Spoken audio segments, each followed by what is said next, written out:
श्री निरंजन पंडित मुनि जी, परम श्रद्धेय जीवन मुक्त श्री राधे श्याम मुनि जी और मंच पर उपस्थित श्री संजीव मुनि जी और मेरे अन्य मुनिगण और नीचे बैठे हुए मेरे समस्त मुनिजन, माता विश्वमाधुरी देवी, माता ईश्वरी देवी, सभी को मेरा प्रणाम। जय जी। श्री राधे श्याम मुनि जी ने कहा है कि मैं थोड़ा बोलूंगा, आपको ज्यादा बोलना पड़ेगा, लेकिन मुनि जी ने जो थोड़ा बोला है वो बहुत ज्यादा है। और मैं बताना चाहता हूँ, श्री राधे श्याम मुनि जी के संपर्क में मैं फोन पर लगभग 4 वर्ष से हूँ और मैं डेली उनके साथ सत्संग करता हूँ फोन के माध्यम से, और लगभग 1500 से ज्यादा ऑडियो रिकॉर्डिंग्स मेरे पास हैं मुनि जी की, जो मेरे फोन में सेव हैं। और जो भी मैंने सीखा है थोड़ा अपने प्रयास से और ज्यादा से ज्यादा श्री राधे श्याम मुनि जी के आशीर्वाद से और उनके सहयोग से सीखा है, तो इनका मैं बहुत बहुत हार्दिक आभार व्यक्त करता हूँ। तो हम लोग क्या करेंगे अभी, सबसे पहले शुभ भावना करेंगे। शुभ भावना से पहले एक छोटी सी कथा मैं आपको सुनाऊंगा, उसके बाद शुभ भावना का महत्व आपको समझ में आएगा। एक राजा के राज दरबार में बाहर से एक यात्री आया। भारत का राजा था और विदेशी यात्री था, और उस यात्री ने बड़े ही रंग बिरंगे कपड़े पहने हुए थे। तो भारत के लोगों ने जब उस यात्री को देखा तो उनमें चर्चा बन गई, ये यात्री है कौन। राजा के सामने उसको बुलाया गया कि यात्री राजा से मिलना चाहते थे। दरबार लगा, यात्री आया, राजा का पूरा मंत्रिमंडल वहां पर बैठा, आम जनता वहां पर बैठी। तो उस दरबारी की, उस यात्री की जो पगड़ी थी वो बहुमूल्य दिखाई दे रही थी। ये बड़ी बहुमूल्य है, बड़ी चमक थी उसकी पगड़ी में। तो उसने कहा कि मैं इस पगड़ी को बेचने आया हूं भारत में, ये जो मेरे सिर के ऊपर पगड़ी है इसको बेचने आया हूं, और इसकी कीमत 1000 स्वर्ण मुद्राओं के बराबर है। 1000 सोने की जो अशरफियां हैं या मुद्राएं हैं, जो इसको दे देगा ये पगड़ी उसकी हो जाएगी। अब राजा के बराबर में जो मंत्री जी बैठे थे, मंत्रियों की आदत आपको पता ही है, जो उनके पीए होते हैं खुसर खुसर करने की आदत बहुत होती है, कान भरने की। तो राजा के कान में मंत्री जी ने फूंक मार दी, बोले ये झूठ बोल रहा है, इसकी कीमत 20-25 रुपए से ज्यादा नहीं है, ये बकवास कर रहा है, आपको ठगने आया है। 20-25 रुपए से ज्यादा नहीं इसकी पगड़ी की कीमत।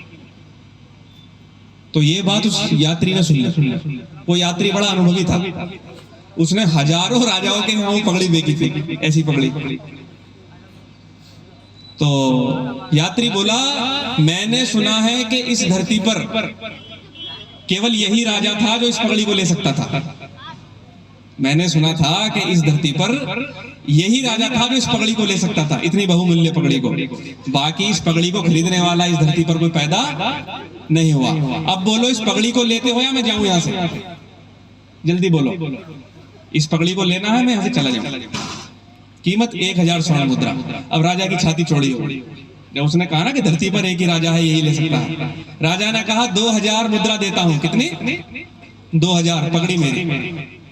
उसने वो पगड़ी उतारी और राजा जी को दे दी, और मंत्री को बुलाया, इधर आ, मेरे पास आ। मंत्री से बोला, ये वास्तव में 20 रुपए की पगड़ी है, पगड़ी की कीमत 20 रुपया। बोले फिर तूने बेच कैसे दी? बोले तुझे पगड़ी की कीमत पता थी, लेकिन मुझे राजा की कमजोरी पता थी। मैंने 1000 राजाओं की कमजोरियों से अनुभव कर लिया कि इसकी कमजोरी क्या है, समझे ना? तो उसको, यात्री को अनुभव हो गया था कमजोरी पकड़ने का, और वो कमजोरी पकड़ कर 3rd क्लास माल बेच देता था। उसी तरह से जितने भी मजहब हैं, संप्रदाय हैं, गुरु हैं, पाखंडी हैं, वो जनता की कमजोरियों को पकड़ कर उनका शोषण करते हैं, उनको सड़ा हुआ माल बेचते हैं, क्योंकि उनको 1000 वर्षों से, 10,000 वर्षों से आपकी कमजोरियों का अनुभव हो चुका है, पता चल चुका है कि आपकी कमजोरियां क्या क्या हैं, और उन कमजोरियों का बखान कर करके ही वो आपको अपने जाल में फंसाते हैं।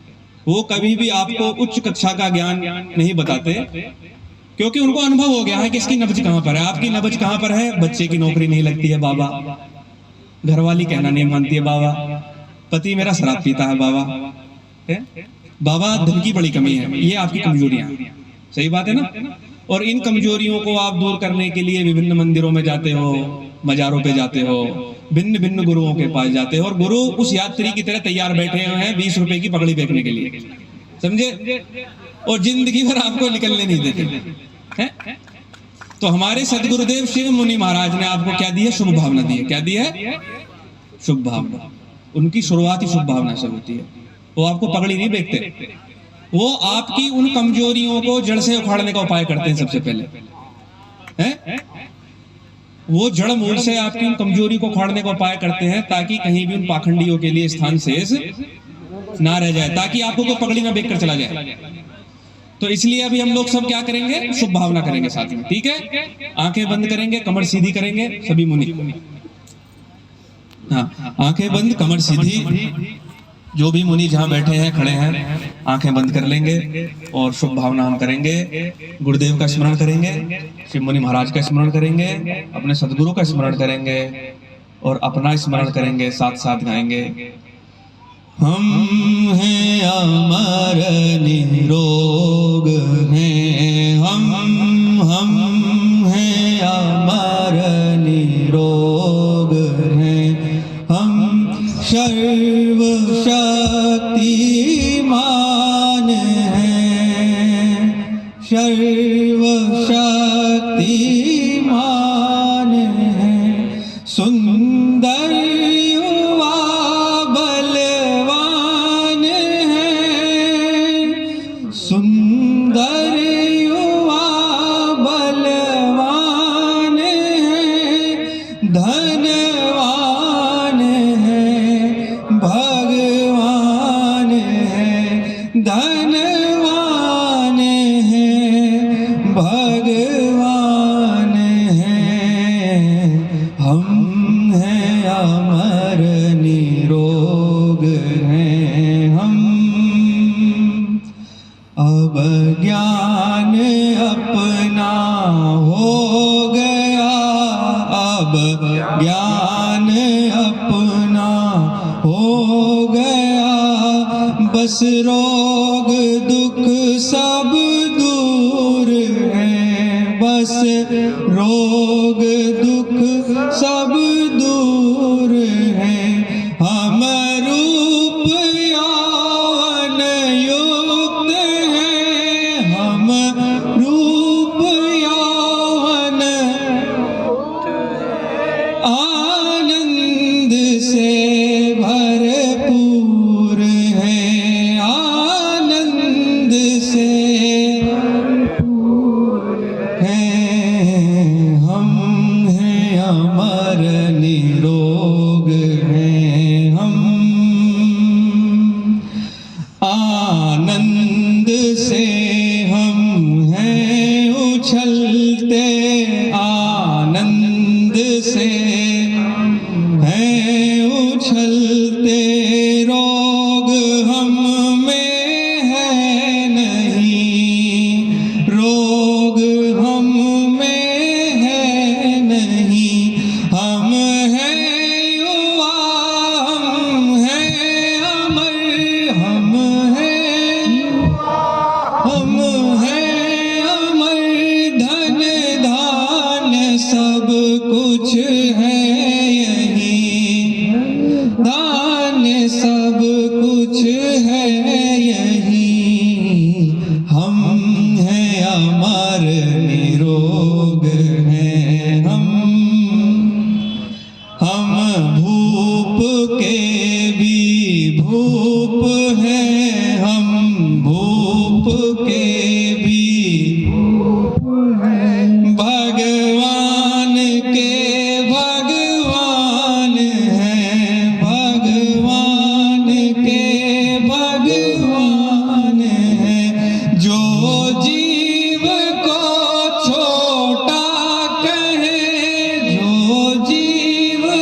सर्वशक्तिमान है।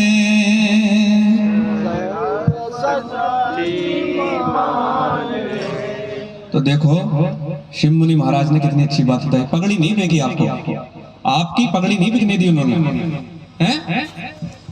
तो शुभ भावना किया करो।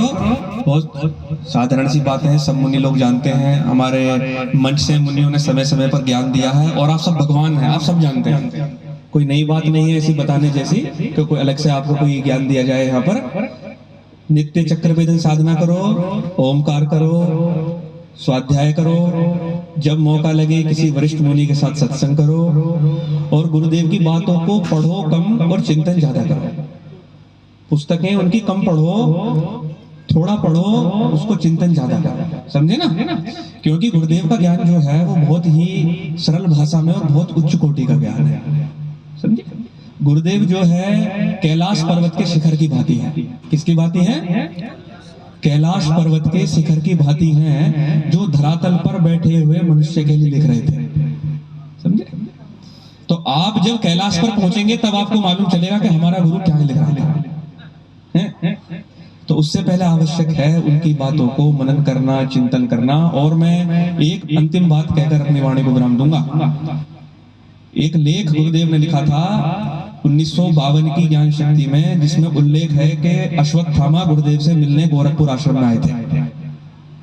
अगर बहुत मुनियों को मालूम ना हो, सन 1952 की पुरानी ज्ञान शक्ति में लेख है, 5-6 पेज का इंटरव्यू है उसके अंदर। अब मैं ऋषिकेश में बैठा था, तो ऋषिकेश में स्वामी जी हैं, स्वामी शाश्वत मुनि जी, वो हिमालय में जाते रहते हैं। तो गुरुदेव ने कहा है, अभी किसी भी बात को, हमारी बात को आंख मूंद कर मत मानिए, मत मानिए। तो हमने भी उनसे ऐसे बोल दिया, हम क्यों माने? गुरुदेव से अश्वत्थामा मिलने आया था, क्या गारंटी है कि अश्वत्थामा मिले थे इस बार? हमें क्या मालूम है? तो उन्होंने भी मुझको ये बात नहीं बताई थी। तब उन्होंने ये बात मुझको बोली कि शिव मुनि गलत नहीं कहते हैं। मैंने कहा जी आपके पास क्या प्रमाण है? बोले आगम प्रमाण है। क्या प्रमाण है? आगम प्रमाण कि जो मुक्तेश्वर होते हैं, जीवन मुक्त होते हैं, झूठ बोलना पसंद नहीं करते। शाश्वत मुनि जी ने मुझको इसका प्रमाण दिया। जो बद्रीनाथ सुना है ना आपने?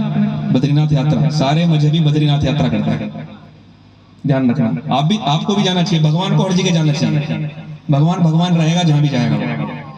तो उसके 16 किलोमीटर ऊपर नारायण पर्वत है। तो स्वामी शाश्वत मुनि जी अपने 2 अन्य मित्रों के साथ 15 दिन उस पर्वत पर तंबू गाड़ कर रहे। माइनस टेम्परेचर है, बर्फ पड़ती है।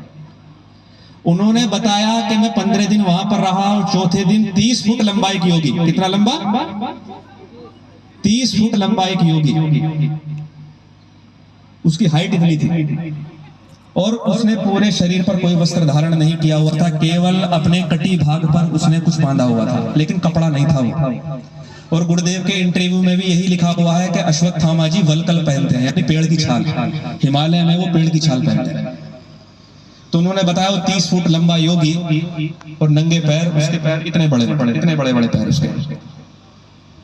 वो बोले हमने 4 बार आया वो 15 दिन के अंदर। बोलता था नहीं, कुछ नहीं, मौन रहता था, बस उनके तंबू के बाहर इस प्रकार से आकर खड़ा हो जाता था। ठीक। अब मैंने ये पोस्ट क्या की, मैंने फेसबुक पर डाल दिया। मेरा लोगों ने मजाक उड़ाया, इसका दिमाग खराब हो गया। अश्वत्थामा इन्हें कहां से मिल गया? अश्वत्थामा ऐसा संभव नहीं है, अश्वत्थामा जीवित हो या इस प्रकार का कोई महाभारत का। लेकिन चमत्कार आत्मदेव का देखिए, भारतीय सेना ने ट्विटर, कोई भी चलाता होगा ट्विटर चलता है ना, जैसे फेसबुक चलती है उसी प्रकार से ट्विटर चलता है। और मेरे फेसबुक अकाउंट पर पोस्ट पड़ी हुई है। 4-5 दिन बाद ही भारतीय सेना ने एक पोस्ट डाली कि हिमालय के ग्लेशियर पर 5 फीट लंबे पैर के निशान मिले। इतने बड़े बड़े निशान वो भारतीय सेना ने डाली थी। 5-5 फीट लंबे पैर के निशान मिले हैं। कोई तो कह रहा था ये हिममानव है, कोई कह रहा था ये हेती है। और भारतीय सेना उस पैरों का निशान को पीछा करती हुई गई, लेकिन उनको वो आदमी नहीं मिला। इसी प्रकार की दीर्घायु मुनि है वहां पर हिमालय में। तो गुरुदेव ने दिखाया ना कि हिमालय में अनेक दीर्घायु योगी हैं। वो इसी भावना के बल पर हैं जो गुरुदेव आपको सिखाते हैं। जो चीज हमको बहुत साधारण लगती है ना कि हम हैं अमर निरोग हैं, इसी भावना के बल पर हिमालय में अमर योगी है। ठीक है, तो आप लोग शुभ भावना करना, स्वाध्याय करना। इसी के साथ मैं अपनी वाणी को विराम देता हूँ। आपका बहुत बहुत धन्यवाद। जय जी। बोलिए अरुण।